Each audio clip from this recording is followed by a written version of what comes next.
아름드리 나무도 털끝 같은 싹에서 나오며 구층 다락도 한 덩이 흙 쌓기에서 시작하고 천리길도 한 걸음에서 시작된다.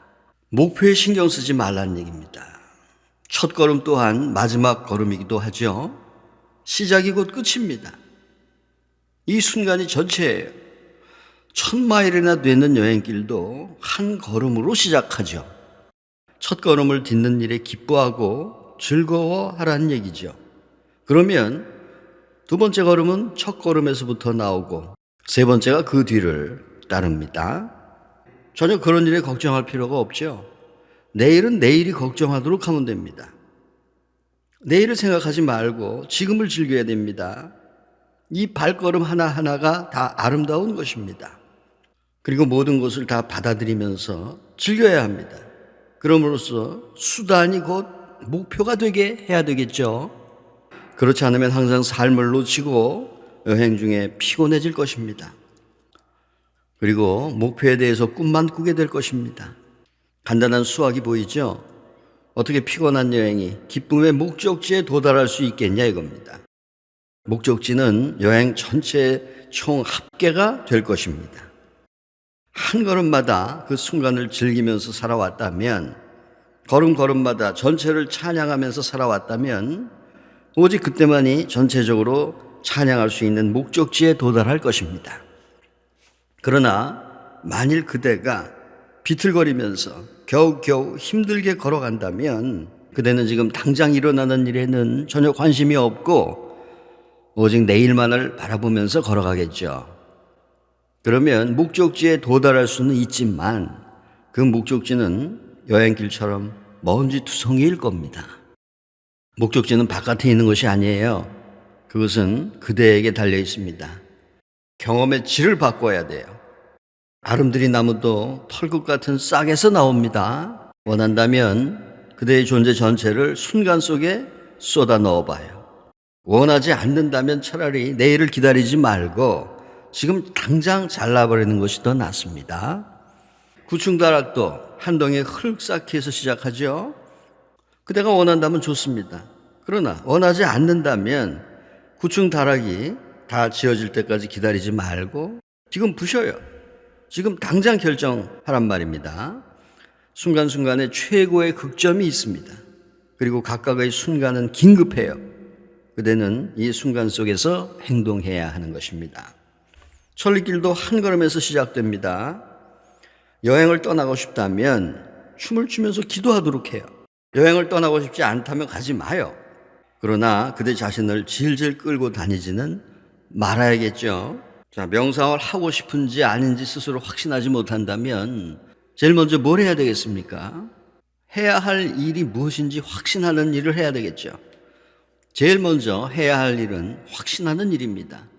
그렇지 않으면 무엇을 하더라도 전심으로 하지 않을 것입니다. 그럼 후회하겠죠. 얼마 지난 다음에는 그걸 그만두고 싶어도 아주 어려워질 것입니다. 어떤 것을 배우는 일은 어렵습니다. 그러나 배운 것을 잊어버리는 것보다는 어렵지 않습니다. 확신합시다. 명상을 하고 싶지 않다면 명상이라는 개념까지도 잊어버려야 돼요. 거기에 잘못은 없습니다. 알맞은 순간이 아직 오지 않았기 때문입니다. 그러니 정말로 하고 싶은 다른 일을 하세요. 그 다른 일이 명상이 되게 하면 되죠. 돈 벌고 싶으면 돈 벌고요. 그러나 언제나 좌절하게 될 때는 올바른 순간이 옵니다. 정치 쪽으로 가고 싶다면 그렇게 하세요. 신은 서두르지 않습니다. 영혼은 서두르지 않아요. 그는 기다릴 수 있습니다. 그대는 무엇이든 하고 싶은 대로 해봐요. 시간은 충분하죠. 동양에서의 재생이라는 말의 의미가 그것입니다. 시간은 충분해요. 전에도 수백만의 생을 살아왔고 앞으로도 수백만의 생이 있습니다. 천천히 하세요. 서둘지 말고요. 무엇이든 하고 싶은 것을 하는 겁니다. 오직 행위를 통해서만 그대는 성장하고 성숙해지기 때문입니다. 명상할 때가 아니라면 명상하지 말고 죄스러워하지도 말아요. 그리고 명상할 순간이라면 전체적으로 해야 되겠죠. 어떻게 그대 존재의 일부만으로 여행할 수 있겠습니까? 다른 쪽 부분이 그대를 끌어당겨 다른 방향으로 끌고 갈 것입니다. 그리고 그대는 뒤죽박죽 될 것입니다. 바로 그런 일들이 일어나고 있어요. 현대인들의 마음은 분열적입니다. 너무도 많은 방향에서 잡아당기고 있어요. 그리고 그대는 동시에 모든 방향으로 움직이고 있습니다. 한쪽 손은 북쪽으로 가고 다른 쪽 손은 남쪽으로 가고 다리는 동쪽으로 움직이고 눈은 서쪽에 고정되어 있습니다. 이것이 우리의 상황이에요. 만일 그대가 허물어진다면 그건 자연스러운 일입니다. 사고가 아니에요. 만일 그대가 통합되어 있지 않다고 느낀다면 그것은 명백히 당연한 것입니다. 어떻게 그대가 통합될 수 있겠습니까? 결정하고 확신하고 첫걸음 내딜 때 결정해야 합니다.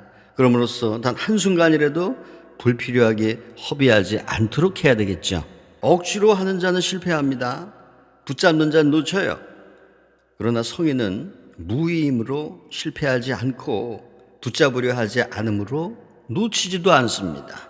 무의, 행함이 없이 행하는 것, 바로 이것이 도의 모든 겁니다. 행위 없는 행위, 노력 없는 노력, 이해하기 힘들죠? 만일 그대가 지적으로 이해하려고 하면은 터무니없는 짓입니다. 횡설수설로 들리겠죠? 자, 아더 퀘슬러가 선을 연구하러 동양에 왔어요. 선은 붓다와 노자를 합친 겁니다. 인도의 최정상인 붓다와 중국의 최정상인 노자. 선은 이 둘 사이의 교차점이에요. 둘 사이에서 태어난 아이입니다. 세상에는 선 같은 것이 없습니다.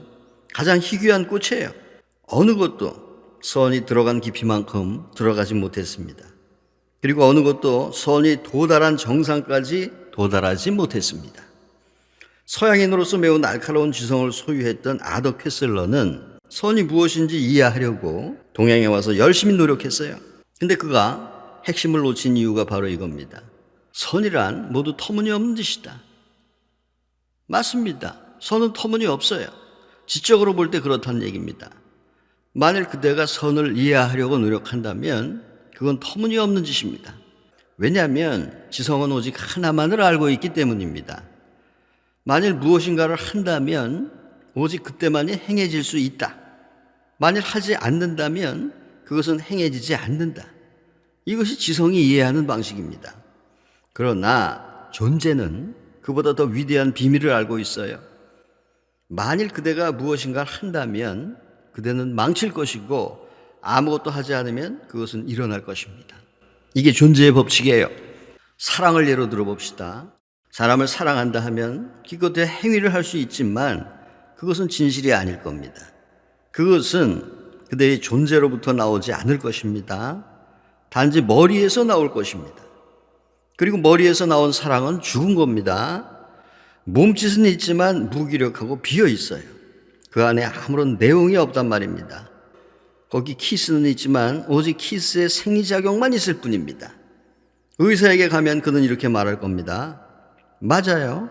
이 여인은 키스를 받았어요. 그것은 검증될 수 있기 때문입니다. 그대가 누군가에 키스하면 그대는 수천 마리의 아주 작은 세균을 전달해 줍니다. 따라서 누가 키스를 했는지 알아낼 수가 있습니다. 그러나 의사는 그 남자가 그 여자를 정말로 사랑하는지 아닌지는 판단할 수가 없습니다. 어려운 일이죠.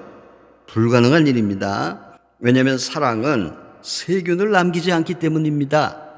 사랑은 검증할 수 없는 것입니다. 어떤 사람이 아무 사랑도 없이 그들을 껴안고 입을 맞추고 사랑 행위를 할 수가 있습니다. 이 모든 몸짓들은 할 수 있어요. 그러나 그 행위는 비어있고 죽은 것입니다. 그 남자나 그 여자가 움직이고 있으나 그대의 가슴은 그 또는 그녀가 없다는 사실을 알 것입니다. 그대는 사랑을 할 수 없어요. 사랑이 일어나거나 아니면 일어나지 않거나 둘 중 하나입니다. 그러니까 그대는 기다려야 되겠죠. 그대는 사랑을 조종할 수 없어요. 사랑이 그대보다 더 크기 때문입니다. 그러니 어떻게 그대가 사랑을 조종할 수 있겠습니까? 그댄 기껏해야 사랑을 허용하거나 아니면 사랑을 방해할 수 있을 뿐입니다. 사랑은 결코 강요할 수 없어요. 그것은 마치 이와 같은 겁니다. 태양이 하늘에 떠 있을 때 그대는 모든 문을 닫을 수 있어요. 그러면 햇빛이 집 안으로 들어오지 않죠. 그대는 어둠 속에서 살 수 있습니다. 태양은 문을 두드리지 않습니다. 억지로 안으로 들어가려고 하지 않아요. 그대를 간섭하지 않을 겁니다. 그대가 어둠 속에서 행복하다면 그것으로 좋아요. 태양은 결코 걱정하지 않습니다. 또한 그대는 모든 문을 열 수도 있어요. 그러면 햇빛이 안으로 들어오죠. 그러나 그대가 햇빛을 안으로 끌어올 수는 없어요. 햇빛을 강요하여 안으로 끌어들일 수는 없습니다. 태양은 거기에 존재하고 있어요. 그대는 방해하거나 아니면 허용하거나 둘 중 하나만 할 수 있을 뿐 강요할 수는 없습니다. 그대는 그 빛을 잡아 물동이에 담아 집 안으로 가지고 들어올 수 없어요. 불가능하죠? 물동이는 안으로 들어올 것이지만 햇빛은 뒤에 남아있을 것입니다. 사랑은 그대보다 커요. 사랑하고 싶다면 비행위자가 되어야 됩니다. 이것이 바로 무위, 비행위 속의 행위입니다. 아주 희귀한 현상이기 때문입니다. 그래서 많은 사람들이 자기들이 사랑할 때 그것은 어떤 다른 위대한 예술만큼이나 희귀하다고 생각해요. 많은 목욕탕 가수들이 자기들이 가수라고 생각합니다. 그러나 그들은 단지 목욕탕을 사랑하는 사람일 뿐이에요. 노래 속에서 자신의 내적인 침묵을 담아 노래하는 가수들은 아주 극소수입니다. 그들은 노래로 부를 수 없는 것을 노래해요. 그들은 표현될 수 없는 것을 전달하려고 노력합니다. 그런 일은 극히 드물게 일어나요. 그대는 시를 쓸 수도 있습니다. 그러나 시인이라고 불릴 수 있는 사람은 아주 드물어요. 시는 어느 누구도 쓸 수 있습니다. 사실 모든 사람들이 언젠가는 시를 쓰려고 합니다. 모든 사람들이 시를 쓰려고 할 정도로 어리석어지는 시기가 있습니다. 그대의 시에는 리듬과 운율과 문법이 있습니다. 모든 것이 규격에 맞아요. 그러나 아직도 시는 거기에 없습니다. 왜냐하면 그것은 그대가 할 수 있는 어떤 것이 아니기 때문입니다. 시는 태어나는 것이지 만들어지는 것이 아닙니다. 연인도 마찬가지로 태어나는 것이지 만들어지는 것이 아닙니다. 그것은 위대한 시인처럼, 위대한 음악가처럼, 위대한 화가처럼 드문 것입니다. 그러나 적어도 사랑에 대해서만은 사람들은 자기도 사랑하는 사람이라고 자신을 위로할 수가 있습니다. 모든 사람이 자기가 사랑한다고 생각해요. 그러나 사랑을 경험하는 자는 매우 드물어요. 왜냐하면 사랑하기 위해서는 무위의 위대한 비밀을 알아야 하기 때문입니다. 만일 그대가 사랑한다면 그대는 깨달음을 얻게 될 것입니다. 만일 그대가 사랑한다면 그대는 이미 도달한 것입니다. 왜냐하면 그대는 비밀을 알기 때문입니다. 그 똑같은 비밀이 깨달음에도 적용되기 때문입니다. 그러므로 사랑이라는 예는 옆으로 제쳐둡시다. 그것은 적당한 예가 아닙니다. 모든 사람들이 알고 있는 더 기초적인 것을 예로 들어야 돼요. 잠이 있습니다. 만일 그대가 잠을 청하려 한다면 그대는 잠잘 수 없을 것입니다. 하려고 하면 할수록 잠자는 것은 더욱더 불가능해져요. 이것이 불면증으로 고생하는 사람들의 문제입니다. 잠에 대해서 조언을 하는 사람들이 있어요. 이거 해보고 저거 해봐라. 하나부터 100까지 세고 다시 100에서 하나로 거꾸로 세라. 그러나 그렇게 숫자를 세면 셀수록 마음은 더욱더 깨어있게 됩니다. 100, 99, 98 거꾸로 숫자를 세려면은 전보다 더 깨어있어야 합니다. 100만까지도 셀 수 있어요. 그리고 결국에 가서 잠이 오지 않는다는 것을 발견할 것입니다. 어떤 사람이 불면증으로 고통받고 있었어요. 그는 정신과 의사를 찾아갔습니다. 의사가 말했습니다. 아무런 이상이 없습니다. 정신과 의사들이 무엇을 해야 할지 다 아는 것은 아닙니다. 그러나 전문가들은 아는 척을 해야 합니다. 그가 말했습니다. 양을 잘 아시죠? 양을 차례차례 세어보세요. 하나부터 시작해서 계속 세다 보면 잠이 들 것입니다. 자, 이 얘기를 듣고 그대로 했어요. 그래서 다음날 화가 난 채로 미친 듯이 달려왔습니다. 의사의 사무실에 들어왔을 때 너무도 화가 나 있고 뭔가를 부술 듯 했어요. 그 의사가 무서웠습니다. 무슨 일입니까? 당신이 그 방법을 가르쳐 주기 전에는 적어도 2-3시간은 잠을 잘 수 있었어. 근데 어젯밤에 한잠도 잘 수가 없었어. 나는 양을 계속 세어보았어. 하나부터 시작해서 수천 마리의 양을 세었어. 근데 잠이 오지 않았어. 그래서 이건 아니다 싶어서 양의 털을 깎는다고 생각했어. 양털 더미가 차곡차곡 쌓였어. 근데 그것도 아니다 싶어서 이제는 양털로 담요를 만들었어. 그게 내 사업이니 만장이나 되는 담요가 만들어졌어. 근데 이제 그 만장이나 되는 담요를 누가 사겠어? 당신이 나를 완전히 미치게 만들었어. 이제 만장이나 되는 담요가 내 머릿속에 있어. 요즘 같은 불경기에 그 많은 고객을 어떻게 찾는단 말이에요. 자, 이런 일이 일어나는 겁니다. 불면증으로 고생하는 사람을 돕는 데는 아무런 방법이 없어요. 무언가를 하면은 그 행위가 잠에 방해가 됩니다. 왜냐하면 잠이란 행위하지 않는 현상이기 때문입니다. 잠은 오는 것입니다. 잠을 끌어오려 하지 마세요. 그럼 갑자기 잠이 거기에 있는 것을 발견할 것입니다. 그대는 잠에 휩싸이게 될 뿐입니다. 잠을 잘 자는 사람에게 물어보세요. 이렇게 말할 겁니다. 우리는 아무것도 하지 않습니다. 단지 베개에 머리를 묶고 불을 끄면 잠이 올 뿐입니다. 해야 할 일은 아무것도 없습니다. 깨달음도 마찬가지예요. 해야 할 것은 아무것도 없습니다. 불을 끄고 베개에 머리를 묻고 휴식하면 됩니다. 깨달음은 깊은 휴식이에요. 에고는 행위고 에고가 없는 것은 행위가 없는 상태예요. 그건 수동적입니다. 남성적인 자세가 아니에요. 그것은 공격적이지 않습니다. 그것은 여성적인 현상입니다. 궁극에 도달하려면 여성적인 자세를 취해야 됩니다. 그럼 여성적인 자세란 무엇인가? 그건 수동성입니다. 여성은 사랑에 있어 결코 공격적이지 않습니다. 만일 여자가 공격적이라면 그녀는 여자가 아닙니다. 그녀의 몸에는 틀림없이 남성 호르몬이 필요 이상으로 많이 있을 것입니다. 여자는 기다립니다. 어떤 사람과 사랑에 빠진다 해도 여자는 사랑한다고 말하지 않습니다. 여자가 먼저 말하는 일은 없습니다. 여자는 결코 남자를 찾아가 사랑해요라고 말하지 않습니다. 여자는 기다립니다. 남자가 당신을 사랑합니다라고 말할 때도 여자는 기다렸다는 듯이 예스라고 말하지 않을 겁니다. 그것은 여성적이지 않기 때문이에요. 그렇기 때문에 시인들은 말합니다. 여자가 노라고 말할 때 그 말을 믿지 마라. 여자는 예스라고 말하고 싶을 때 항상 노라고 말한다. 수동적이고 수용적인 것, 공격하지 않고 초청하는 것, 그것이 바로 여성적인 방법입니다. 세상은 공격을 필요로 합니다. 그러나 그대의 가장 내적인 존재는 공격을 필요로 하지 않습니다.